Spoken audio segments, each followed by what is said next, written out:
విష్ణు పురాణం. ఓం నమో నారాయణాయ. పరాశరుడు చెప్పాడు, ఆది మనువైన స్వయంభువునకు ప్రియంవదుడు ఉత్తనాపాదుడు అని ఇద్దరు కొడుకులు. ఉత్తనాపాదునకు ఉత్తముడు, ధ్రువుడు అని కొడుకులు ఇరువురు అని చెప్పగా, మైత్రేయుడు, గురువర్యా, ధ్రువుడు పరమభాగవతుడు అని పెద్దల మాట. అతని చరిత్ర విస్తరించి చెప్పవలసిందని అడగగా పరాశరుడు చెప్తాడు.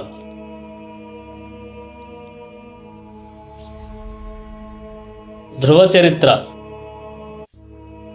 ఉత్తనపాదుడు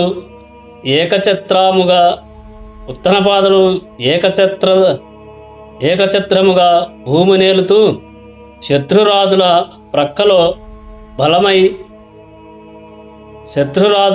పక్కలో బల్యమై ధైర్య శౌర్య పరాక్రమాలకు రూపమై నయమార్గాన ప్రజాపరిపాలన చేస్తూ ఉండేవాడు. నిర్విఘ్నముగా భూదేవ తృప్తిగా యజ్ఞాలు చేశాడు. దిగంత విశ్రాంతమైన యశస్సు సంపాదించిన మహారాజు. అతనికి సురుచి, సునీతి అని ఇద్దరు భార్యలు. సురుచి కొడుకు ఉత్తముడు, సునీతి సుతుడు ధ్రువుడు.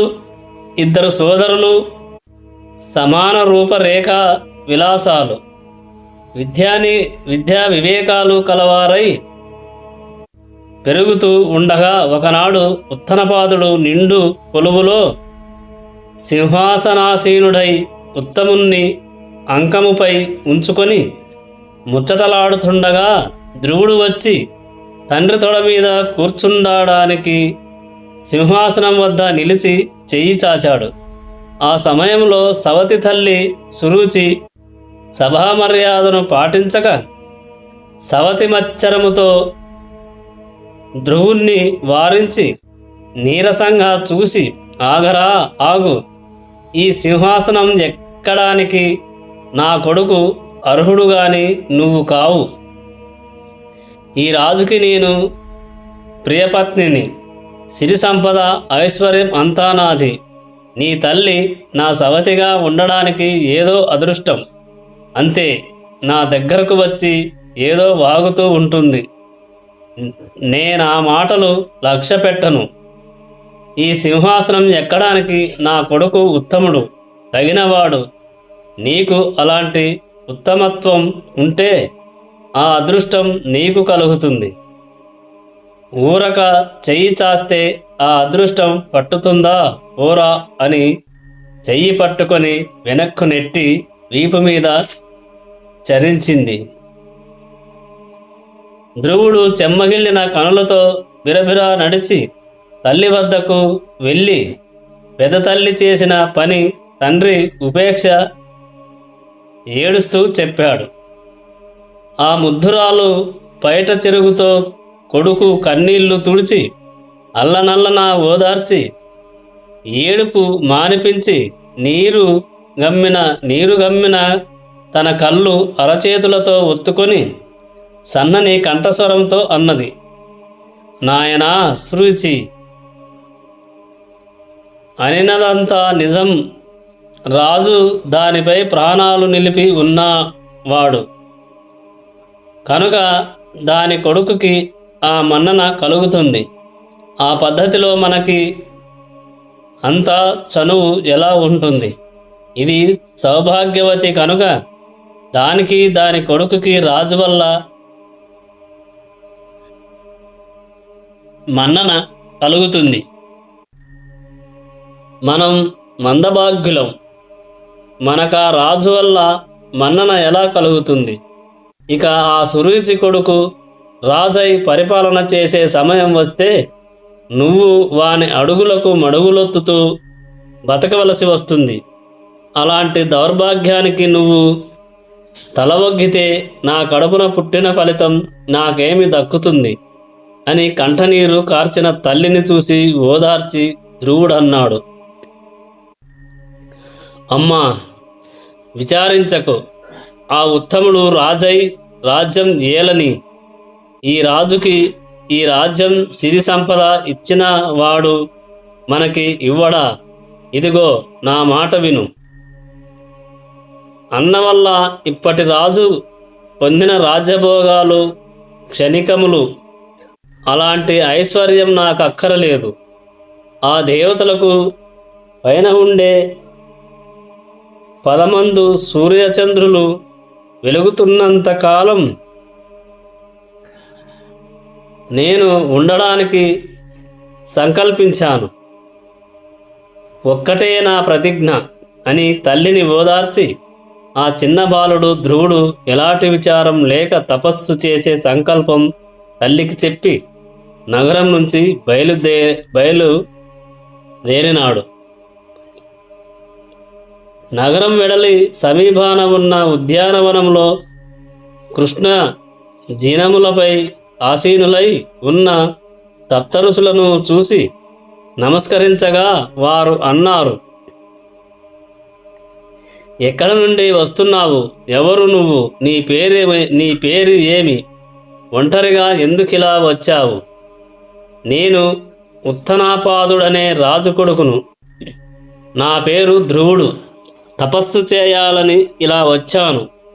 నా పూర్వపుణ్యఫలం వల్ల మీ దర్శనం అయ్యింది అని ధ్రువుడు చెప్పగా వారు ఆశ్చర్యముగా చూసి, రాజభోగాలు విడిచి ఇలా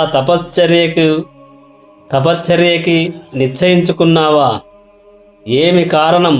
నిండా 5 ఏళ్ళ వాడవు, సుకుమార మోహనాకారుడవు, లవలేశమైన రోగబాధ ఉన్నట్టు కనిపించవు,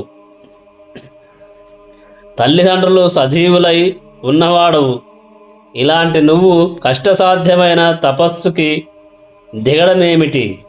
ఇలాంటి చిన్నతనం బుద్ధి విడిచి తిరిగిపో అని అనగా ధ్రువుడు సవతి తల్లి అనిన మాటలు, తండ్రి ఉపేక్ష, తల్లి విచారం, తన ప్రతిజ్ఞ చెప్పి ఇక తిరిగి పోయేది లేదు. దయచేసి నా సంకల్పం సఫలమయ్యేటట్టు మార్గోపదేశం చెయ్యండి అని చేతులు జోడించి నమస్కరించాడు. ధ్రువుని సమాచారం విని వారు తమలో తాము అనుకున్నారు, యుద్ధములో భగవాని బాణాలకి బాధపడని రాజనందనుడు సవతి తల్లి కోటుమాటలకి బాధపడ్డాడా? ఆశ్చర్యం అని అనుకొని ధ్రువుణ్ణి చూసి, కుమారా, నీ కోరిక సఫలం కావాలంటే సర్వేశ్వరుడు, సర్వశక్తి సంపన్నుడు, భక్తజన పారిజాతం పద్మాక్షుణ్ణి ఉపాసించాలి. మునుపు మీ వంశకర్త స్వయంభువ మనువు ప్రియవ్రత ఉత్తనపాదులను ఆ వాసుదేవుని భజించి కృతార్థులయ్యారు. మా వంటి మునులను ఆ లక్ష్మీకాంతుణ్ణి ఉపాసించి అందరికీ సమ్మాన్యులయ్యారు. కాబట్టి నువ్వు కూడా ఆ లక్ష్మీనారాయణుని ఆరాధించు, కృతార్థుడవవుతావు అని ద్వాదశాక్షర మంత్రం ఉపదేశించి తపస్సు చేసే పద్ధతి చెప్పి కృతార్థుడవవుదువుగాక అని ఆశీర్వదించారు. తరువాత ధ్రువుడు అక్కడ నుంచి యమునా తీరాన ఉన్న మధువనమునకు వెళ్ళి యమునలో స్నానము చేసి మునులు చెప్పిన పద్ధతిని మనస్సును విష్ణువునందు లగ్నం చేసి మంత్రం జపిస్తూ బాహ్య ప్రపంచమును మరచి నిశ్చల దీక్షలో ఉన్నాడు. ఒక పాదం నేలమోపి ఊర్ధ్వబాహుడై ఉగ్ర తపస్సు చేస్తూ ఉండగా భూమి ఆ పాదం బరువుకి లోనికి కృంగింది. చివరకు ధ్రువుని తపశ్చర్య చరాచర భూతకోటికి సహించరానిదయ్యింది. ఆ దశలో ఇంద్రుడు ధ్రువుని తపస్సుకి విఘ్నం కలిగించాలని తలంచి యాములనే దేవతలను రప్పించి వెళ్ళండి, భూత ప్రేత పిశాచ రూపాలతో ఉండే కుష్మహండ రాక్షస గణాలతో వెళ్ళి భయంకర ధ్వనులతో ఆ బాలుని చుట్టూ అరవండి, వాడు భయపడి తపస్సు విడిచేట్టు చెయ్యండి అని ప్రోత్సహించాడు ఇంద్రుడు. యమదేవతలు ఆ రక్కసులు వివిధ క్రూర జంతువుల్లాగా మారి విషసర్పాల్లాగా, పెద్ద పులుల్లాగా, పిశాచాల్లాగా, కార్చిచ్చుల్లాగా విషం చిమ్ముతూ మంటలోర్పుతూ భీకరంగా అరుస్తూ ధ్రువుని చుట్టూ తిరగగా వారి ఆటలు వాని ముందు సాగలేదు. ఒక మాయావి అయిన రాక్షసి సునీతిలాగా మారి ధ్రువుని వద్దకు వచ్చి, కుమారా, ఒకే ఒక్క కొడుకువి, నన్ను వదిలి ఇలాగా కారడవికి వచ్చి తపస్సు చేయడం, నన్నేడిపించడం తగునా? ఆ విష్ణువు నీలాంటి బాలురకు వరాలిచ్చినట్టు విన్నావా? ఎందుకీ శ్రమ? అందని పండుకి అర్రుచాచినట్టు నీ పని శ్రమకరమే గాని కనిపించని ఆ విష్ణువుచే వరాలిప్పిస్తుందా? లే లే పోదాము రా, మీ నాయనని మెప్పించి తిరుగుతూ రాజభోగాలను అనుభవించవచ్చు. ఎందుకీ కీకారణ్యములో ఈ వయసులో ఒంటరితనం, తపస్సు? లే, చిన్నతనములో ఆటపాటలతో ముద్దు మాటలతో తల్లిదండ్రులను సంతోషపెట్టడం, యుక్త వయస్సు రాగా చక్కని చుక్కలాంటి కన్యను పెళ్ళాడి ఆనందంగా జీవించడం, వయస్సు ముదిరాక అడవికి వచ్చి తపస్సు చేయడం లోకధర్మం. అలా ప్రవర్తించక ఈ వయసులో తపస్సేమిటి నాయనా? సవతి తల్లి ఏదో అన్నదని అలిగి ఇలా వచ్చావు. తొందరపాటు, ఆ మాట మరచిపో. రాజ్యాధికారం మీ తండ్రి నీకు కలిగించే ఉపాయం ఆలోచించాను. రా, పట్టాభిషేకం నీకు ఎన్నో నోములు నోచి నిన్ను కన్నాను. మరి నన్ను ఏడిపించడం ధర్మమా? రా, నా మాట విను. రాజభోగాలు అనుభవిస్తూ నన్ను సంతోషపెట్టు. రావా, నీ ముందు ఇక్కడే నా ప్రాణం విడుస్తాను. ఇలాగా ఆ మాయామాత అనిన మాటలు ఒక్కటైనా ధ్రువుని చెవికెక్కలేదు. వాని మనస్సు కమలాక్షుని ధ్యాన నిఘ్నమై ఉన్నది. బాహ్య ప్రపంచ ప్రవృత్తి ఎరగక రాతి బొమ్మల్లాగే ఉన్నాడు. కదలలేదు, మెదలలేదు. ఆ సమయంలో వికృత వేషాలు ధరించి వివిధ ఆయుధాలు తిప్పుతూ భయంకరకారులైన రాక్షసులు వచ్చి ధ్రువుణ్ణి బెదిరించి ఏమేమో చేశారు. కానీ ఫలితం సున్నా. ఆ విషయం తెలిసి ఇంద్రుడు ఇక ఉపేక్షిస్తే లోకానికే ప్రమాదం కలుగుతుంది. లక్ష్మీనాథునకు విన్నవించి ధ్రువ తపస్సు మానిపించాలని తిన్నగా వైకుంఠానికి వెళ్ళి స్వామిని దర్శించి నమస్కరించి, లోకేశ్వరా, ఉత్తనపాదుడనే రాజు కొడుకు ధ్రువుడు నీ యందు భక్తి కలవాడట. 5 ఏండ్ల బాలుడు. ఇంతవరకు ఇలాంటి దీక్షతో ఎవ్వరూ చెయ్యని తపస్సు చేస్తున్నాడు.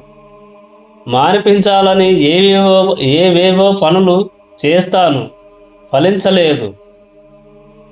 నిన్ను మెప్పించి నా స్థానం పొందుతాడో, సూర్యస్థానం కోరుతాడో, చంద్రస్థానం ఆక్రమిస్తాడో, ఏ దిక్పాలకత్వం పొందుతాడో ఆలోచించు ప్రభు అని బెదురుతూ అనగా శ్రీకాంతుడు చిరునవ్వు మొహంతో ఇంద్రుని చూసి, మహేంద్ర, భయపడకు. ఆ బాలుని కోరిక నాకు తెలుసును. మీ స్థానాలేవి కోరడు. ఆ కోరిక నేను నెరవేర్చి తపస్సు మాన్పిస్తాను. నువ్వు వెళ్ళు, నిర్భయంగా ఉండు అని ఇంద్రుని పంపించి వెంటనే ధ్రువుని వద్దకు వచ్చాడు. అదరముగా ధ్రువుని సంబోధించి, కుమారా, నీ తపస్సుకు మెచ్చి వచ్చాను. చూడు, కోరుకో వరం అని అనగా ధ్రువుడు కనులు తెరచి నీరదగాత్రుని లక్ష్మీ కలత్రుని చూసి చప్పున లేచి సాష్టాంగముగా నమస్కరించి లేచి చేతులు జోడించి ఆనందాతిరేకముచే ఒకంతసేపు మైమరచిపోయాడు. క్రమముగా స్మృతి చెంది గద్గద స్వరముతో, స్వామి, నీ దివ్య రూపము చూసి మైమరిచాను. ప్రార్థించాలంటే మాట రాకుండా ఉన్నది. దయచేసి వాక్శక్తి ముందు ప్రసాదించు అని అనగా శ్రీహరి తన చేతి శంఖమును ధ్రువుని శిరస్సున ఉంచాడు. దానితో ధ్రువుడు నింపైన మనసుతో భాషిస్తూ సొంపైన వాక్కుతో శ్రీపతిని స్తుతించాడు.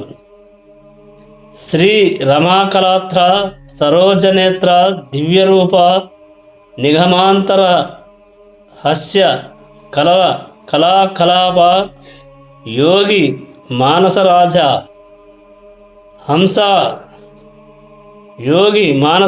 హంస నమస్తే. శ్రీపతి ముజ్జగాల భూతగణాలలో గుణాలలో రేయింబవళ్ళు కాలమానములో నీ మూర్తి వెలుగొందుతూ ఉంటుంది. ఈశ్వర చరాచర భూత సృష్టి పుష్టి నష్టిని రాజస సాత్విక తామస గుణ ప్రభావమని మూఢబద్ధులు తెలియలేరు. జనార్దన, ఆవు నుంచి పాలు పితికి ఆ పాల నుంచి నెయ్యి తీసి దానిని ఆ ఆవుకి పెట్టినట్లు నీ నుంచి వాక్కు పొంది ఆ వాక్కునే సంస్తుతిగా నీకు సమర్పించగా ఆనందిస్తావు. నీ నటన బహు విచిత్రము కదా అని అనేక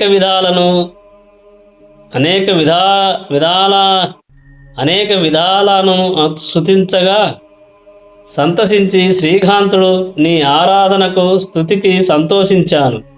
నా దర్శనం వృధా కాదు, వరం కోరుకో ఇస్తాను అని అనగా ధ్రువుడన్నాడు, ప్రభు, అన్ని ప్రాణముల యందు అంతర్యామివై ఉండే సర్వేశ్వరుడవు, సర్వజ్ఞుడవు, నీకు నా కోరిక చెప్పడం సముచితమా? అయినా నీ ఆజ్ఞను అనుసరించి మనవి చేస్తున్నాను, చిత్తహించు. నా తండ్రి కొలువులో గద్దెపైనుండగా నేను వెళ్ళి తండ్రి ఆసనము మీదకి చెయ్యి చాచగా నా సవతి తల్లి వారించి అక్కడ కూర్చోవడానికి నా కొడుకు అర్హుడు గాని నువ్వు కాపోవు అని పరుషంగా అన్నది. ఆ మాటకి నేను కించబడి లోకేశ్వరుడవైన నీ వల్ల అత్యున్నతమైన దివ్యపదం పొందాలని దీక్ష పట్టి ఇలా వచ్చి నిన్ను ఆరాధిస్తున్నాను. కాబట్టి నా దీక్ష సఫలం చేయవలసిందని వేడుతున్నాను. అదే నేను కోరే వరం. ధ్రువుని మాట విని మహావిష్ణువు కరుణార సభరిత హృదయుడై అన్నాడు, రాకుమారా, పూర్వజన్మమున నువ్వు ఒక బ్రాహ్మణుడవు. వేదశాస్త్రాలు చదివి కులాచారం తప్పక తల్లిదండ్రుల నతిభక్తితో సేవిస్తూ జపాదులతో నన్ను ఉపాసిస్తూ మనసు నాయందే ఉంచి ప్రవర్తిస్తూ ఉండేవాడవు. అలాంటి నువ్వు ఒక రాజుకి మిత్రుడవై అతని వైభవంతో సమాన వైభవం కల ప్రభుత్వం కోరి ఈ జన్మలో రాజనందనుడవై జన్మించావు. బాలుడవై ఉన్న మాకు నచ్చిన భక్తుడవై ఎనలేని దీక్షతో తపస్సు చేసి మహా పుణ్యుడవయ్యావు. నీ కోరిక నెరవేరేటట్టు వరమిస్తున్నాను, విను. దేవతలకు, గ్రహాలకు, నక్షత్ర తారాగణములకు పైన ధ్రువస్థానం ఉన్నది. అది నీకు ఇస్తున్నాను. ఆ దివ్యపదమందు నీ తల్లితో నక్షత్ర రూపాన కల్పాంతం వరకు ఉండు. కల్పాంతమందు మోక్షం ఇస్తాను అని ఆనందంగా పలికి మహావిష్ణువు అంతర్హితుడయ్యాడు. ఆ సమయమందు నర సుర కిన్నర సిద్ధ సాధ్యాదులు స్తుతిస్తూ ఉండగా తల్లితో దివ్య విమానరూఢుడై ధ్రువుడు పై స్థానానికి వెళ్ళాడు. ముందు సూర్యమండలమునకు, తరువాత చంద్ర, నక్షత్ర, బుధ, అంగారక, శుక్ర, బృహస్పతి, శనైశ్చర్య మండలాలకు వెళ్ళి వారి మన్ననలు పొంది సప్తర్షి మండలం దర్శించాడు. వారి అనుగ్రహముతో ధ్రువస్థానానికి చేరి అక్కడ మహాభాగ్యముతో లోకాలకు తలకట్టై నేటికి సకల జన మహానీయుడై విరాజిల్లుతూ ఉన్నాడు.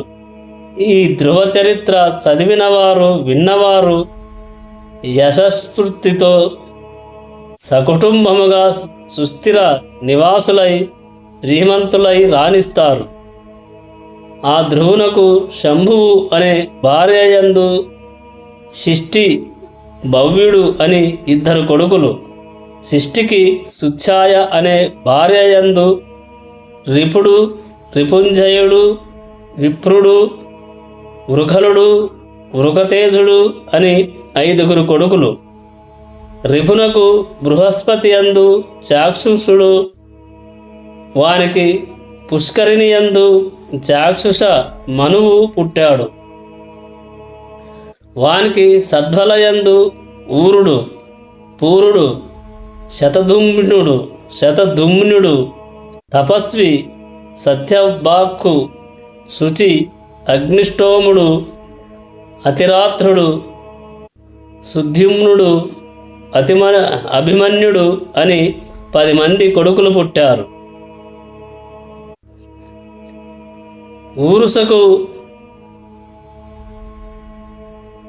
ఊరునకు ఆగ్నేయి అనే కాంతయందు అంగుడు, సుమనసుడు, స్వాతి, క్రతువు, ఆంగిరసుడు, శిబి అని 6 సుతులు జన్మించారు. వారిలో అంగునకు సునీద అనే ఇల్లాలియందు వేణుడు అనే కొడుకు పుట్టాడు. ఆ వేణుని కుడిభుజమును మునులు మదించగా దాని నుండి పృథువు అనే కొడుకు పుట్టి సాటిలేని భుజ విక్రమముతో రాజలోకమును వశపరుచుకొని నేలనేలిన చక్రవర్తి అయి భూమిని గోవుగా చేసి పాలు పితికి ఆ పాలతో సచరాచర భూతకోటికి సంజీవన స్థితిని కలిగించాడు అని చెప్పగా శిష్యుడు గురువుకి నమస్కరించి, గురుదేవా, మునులు వేణుని భుజం మదించడం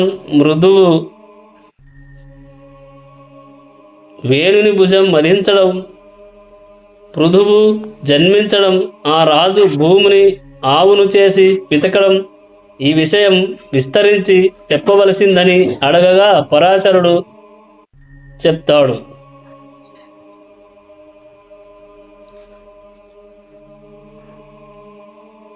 అంగుడు మృత్యుపృత్తికయైన సునీధను పెండ్లాడి ఆమె యందు కనినవాడు వేణుడు.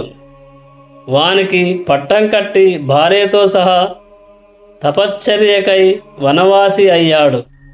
ఆ వేణుడు మాతా మహాదోషం వల్ల పరిపాలన ధర్మ పద్ధతిని చెయ్యక పాపపు పనులు చేస్తూ ఉండేవాడు.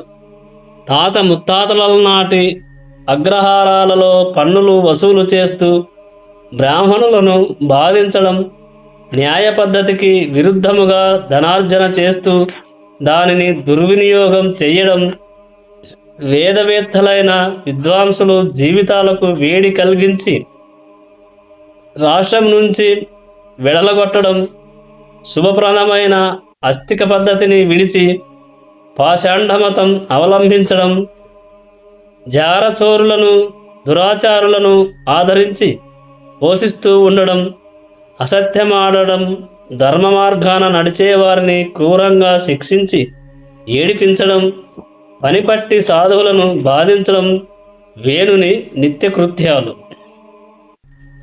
యజ్ఞాలు, వ్రతాలు, నోములు, జపాలు, దేవపూజలు చేయకూడదు, చేసిన వారికి మరణదండన అని తన రాష్ట్రమంతటా చాటించాడు. తనకెవరైనా బుద్ధులు చెప్తే వారిని తన పర అనే విమర్శ లేక శిక్షించి పురము నుంచి విడలగొట్టేవాడు.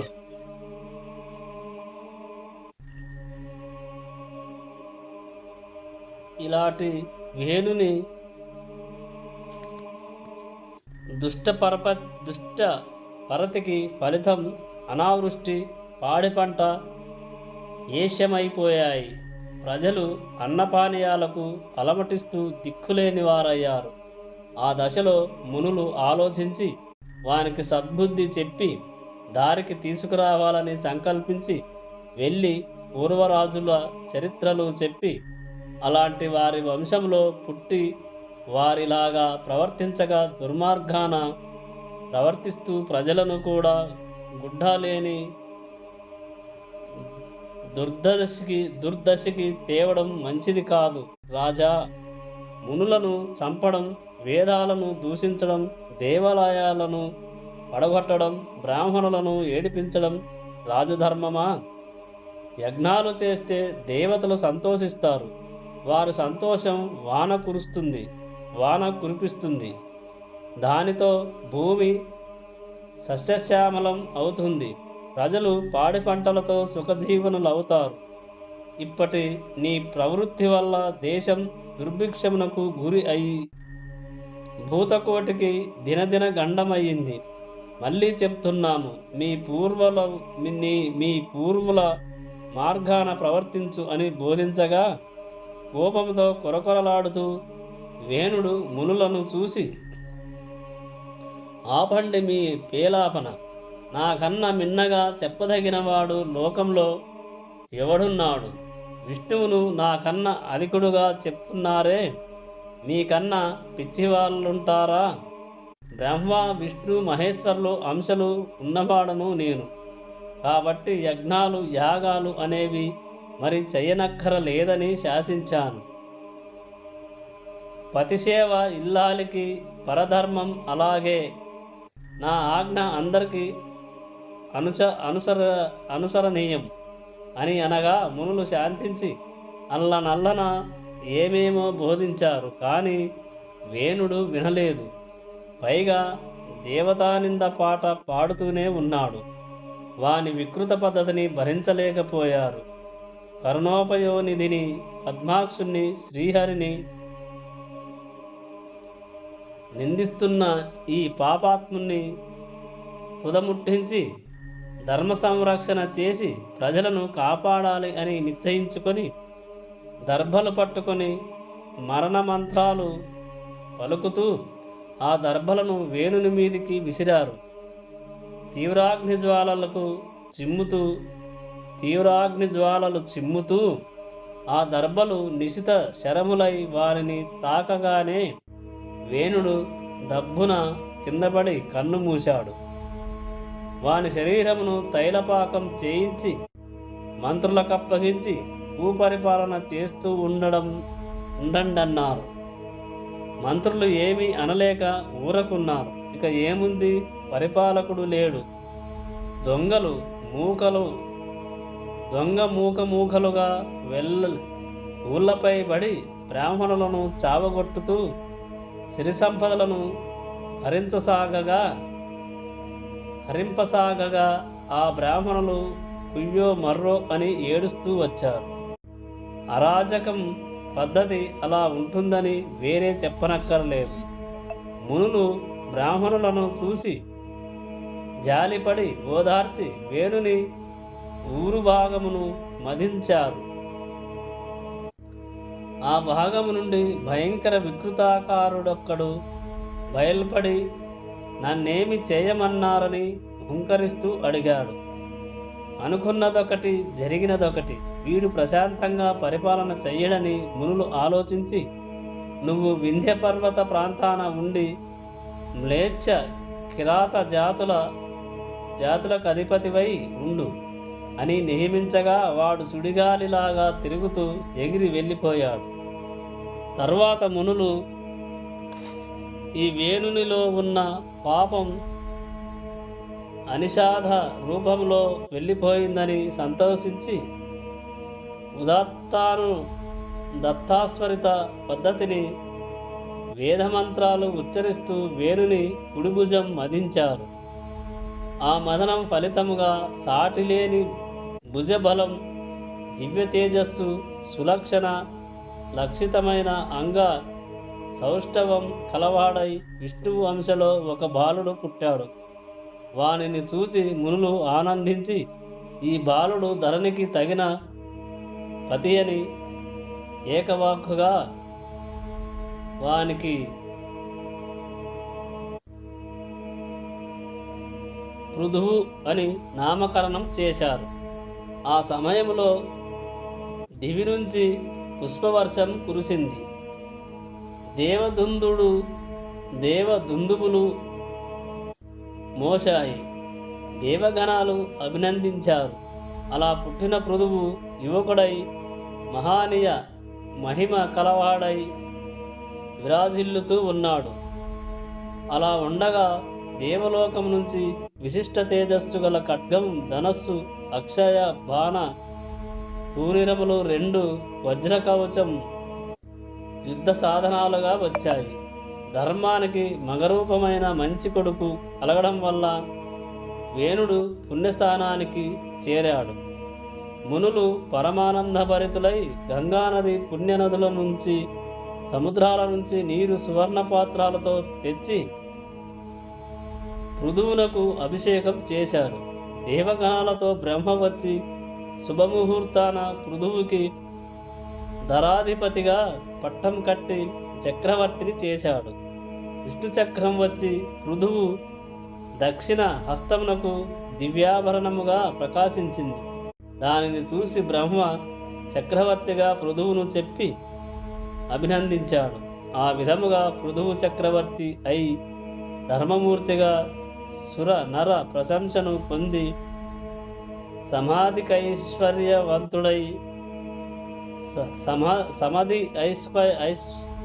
సమాధికైశ్వర్యవంతుడై రాజ్యం చేయసాగాడు. అలా చేస్తూ పైథామ హయజ్ఞం చేశాడు. ఆ యజ్ఞమునకు సంబంధించిన సూత్ర మంత్ర ప్రభావముచే 2 శిశువులు పుట్టారు. పుట్టిన వెంటనే యువకులు కాగా చూసి యజ్ఞానికి వచ్చి మునులు వారి రూపురేఖలు, మాట తీరు చూసి సంతుష్టులై, మీ పేరు సూతుడు, మహాగధుడు, మీరే చక్రవర్తిని స్తుతిస్తూ ఉండండి అన్నారు. వారికి చక్కని వాగ్వైభవం కలిగించారు. సమయానుసారంగా సూతమాగధులు పృథు చక్రవర్తిని కీర్తిస్తూ ఉన్నారు. అలా ఉండగా ప్రజలు ఆకలి దప్పులకు లోనై ఆగలేక పృథు చక్రవర్తి వద్దకు వెళ్ళి,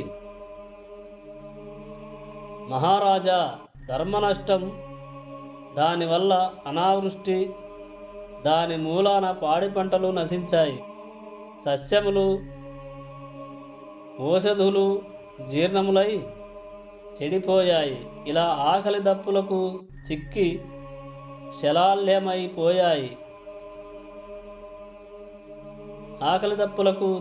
శలాల్యమైపోయాము. అందరూ అడవులకు పోయి అక్కడ దొరికే కందమూలాలతో కక్కుర్తిపడి ప్రాణాలు నిలుపుకుంటున్నాము.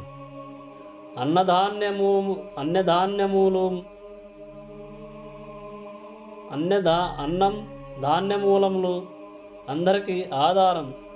ఆ అన్నం లేకపోతే ఇక బ్రతుకెక్కడిది? ఆ అన్నం మాకు సంతృప్తిగా లభించే ఉపాయం చూసి ప్రజారక్షకుడపై వర్ధిల్లు మహారాజా అని ఘోషించారు. వారి ఘోష విని ఒక్క క్షణం పృథు చక్రవర్తి ఆలోచించాడు.